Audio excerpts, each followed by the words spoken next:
Chapter 1: Trouble in Paradise.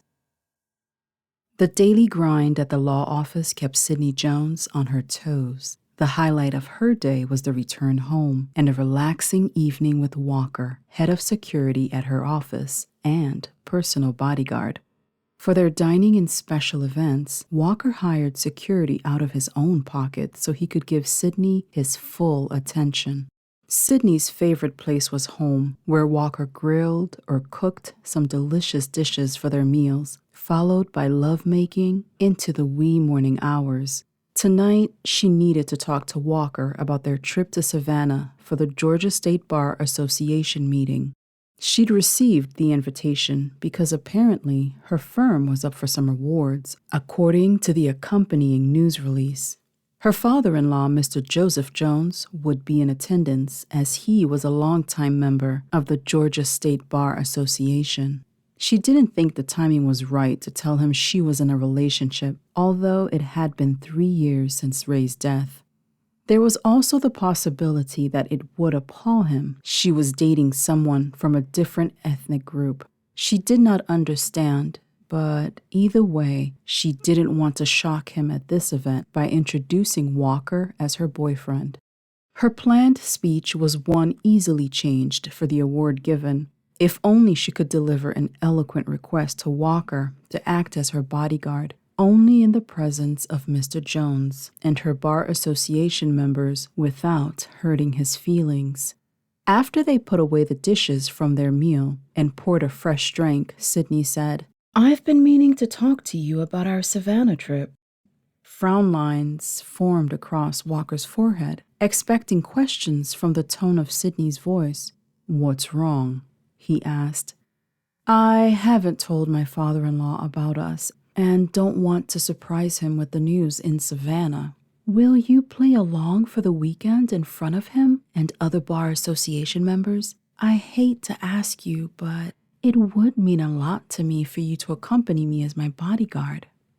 Walker was aware of the deep feelings of respect she had for Mr. Jones and replied, "Don't worry, I've got your back." He lightly touched her cheek with his fingertips and kissed her teary-eyed face. Sydney sighed with relief and relaxed as he wrapped his muscular arms around her. They walked side by side to his downstairs bedroom in her townhome, where they spent most of their time at home. She watched as he placed his cell phone on the charger, taking one last look before plugging it in. He'd been doing that a lot lately. She wondered why the sudden interest in checking messages, and when she'd awakened during the night, she saw his phone light up with incoming text notifications. She hoped it wasn't the government trying to draw him back in a leadership role for the U.S. Special Operations Command, known as MARSOC, formed over a decade ago as part of the global fight against terrorism. The CIA had contacted him recently about special assignments they needed him to perform with his military background.